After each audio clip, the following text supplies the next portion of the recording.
वैसे तो इंट्रोडक्शन की कोई खास नीड है नहीं। मेरा नाम प्रियांशु प्रतीक, आपका अपना भाई, स्वागत है आपको इस वीडियो में। तो हे गाइस, जैसा कि आपने ये थंबनेल देख ही लिया होगा कि ये वीडियो किस टॉपिक के ऊपर होने वाला है। तो इस वीडियो में आज हम लोग बात करने वाले हैं प्रोजेक्ट 45 और आरएम बैच के बारे में, जो कि क्लास 10th का बोर्ड एग्जामिनेशन का बैच है। तो सबसे पहले मैं आपको अपने बारे में बता दूं कि मैंने इस साल ही अपना 10th बोर्ड का एग्जाम दिया था और परसेंटेज तो कुछ ज़्यादा नहीं, मतलब कि ठीक ही ठाक आ गया था, 91.4 था।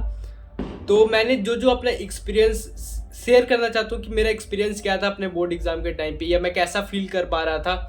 तो सबसे पहले उनको ये प्रोजेक्ट 45 या आरएम बैच लेना चाहिए जिनका सिलेबस एकदम नहीं कंप्लीट है, और जिनका अगर सिलेबस कंप्लीट है, थोड़ा बहुत बैकलॉग है, तो वो वन शॉट से कवर कर लो भाई।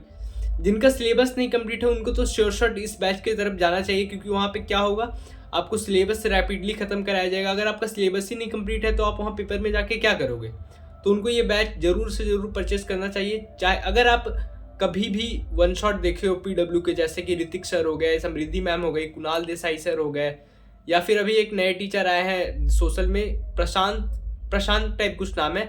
अगर आप उनसे कभी भी पढ़े हो और उनके पढ़ाई के साथ सिंक्रोनाइज हुए तो आपको उनकी तरफ जाना चाहिए। नहीं तो आप अगर प्रशांत किराद या फिर दिगराज सर या फिर शोभित निर्वाण सर को अगर आप फॉलो करते हो तो उनकी तरफ जाना चाहिए, यानी आरएम बैच की तरफ जाना चाहिए।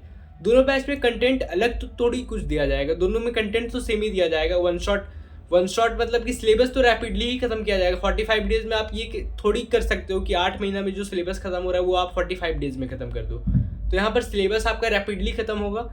तो मुझे इन बैचेस का मतलब कि फ़ायदा वैसा कुछ ज़्यादा नहीं रहता। अगर आपका सिलेबस नहीं खत्म हुआ है तो आपको उनकी तरफ जाना चाहिए, और जिनका सिलेबस खत्म है उनको तो इनकी तरफ बिल्कुल भी नहीं जाना चाहिए, क्योंकि उनको इस समय क्वेश्चन प्रैक्टिस करने की बहुत ही ज़्यादा ज़रूरत है। क्योंकि मैं भी जब मेरा 10th का इस टाइम था तो मैंने सैम्पल पेपर परचेज किया था और टाइमर लगा के सैम्पल पेपर लगाता था। तो आपको इस टाइम पे सबसे ज़्यादा जो नीड होता है वो होता है क्वेश्चन प्रैक्टिस करने की। तो आप वीआईक्यू ज़्यादा से ज़्यादा लगाइए या सैम्पल पेपर लगाइए, क्योंकि ये बैचेस का मेन ही मतलब कि मोटिव रहता है कि आपको सिलेबस 45 डेज में उन बच्चों का ख़त्म करना है जिनका बहुत ही ज़्यादा बैकलॉग चल रहा है। तो यहाँ तक ये बात हो गई। और उसके बाद उन बच्चों को क्या करना चाहिए, एट लास्ट पीवाईक्यू जरूर से जरूर लगा के जाना चाहिए, क्योंकि जब आप पेपर में बैठोगे तो वैसा थोड़ी है जो 2x पे देखा है वो दिमाग में हमेशा रिटेन नहीं रहने वाले, या फिर सिलेबस जो जल्दी खत्म किया गया, वन शॉट में खत्म किया, वो रिटेंशन पावर बहुत ही कम रहता है। तो उसके लिए आपको पीवाईक्यू एट द लास्ट लगा के जरूर ही जाना है।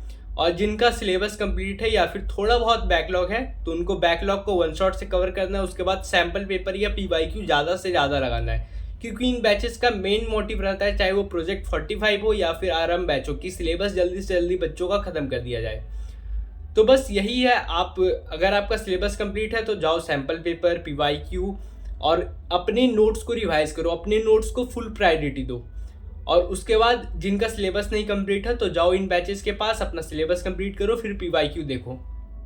चलो टेक केयर, अपने बोर्ड एग्जाम अच्छे से देना। अगर आपको कुछ प्रॉब्लम आ रही हो तो कमेंट करिए, मैं आपका सॉल्यूशन बताऊंगा। अगर मुझसे जो मैंने एक्सपीरियंस किया या जो मेरे से हो पाएगा उसका सॉल्यूशन मैं आपको जरूर ही बताऊंगा। तो चलो टेक केयर।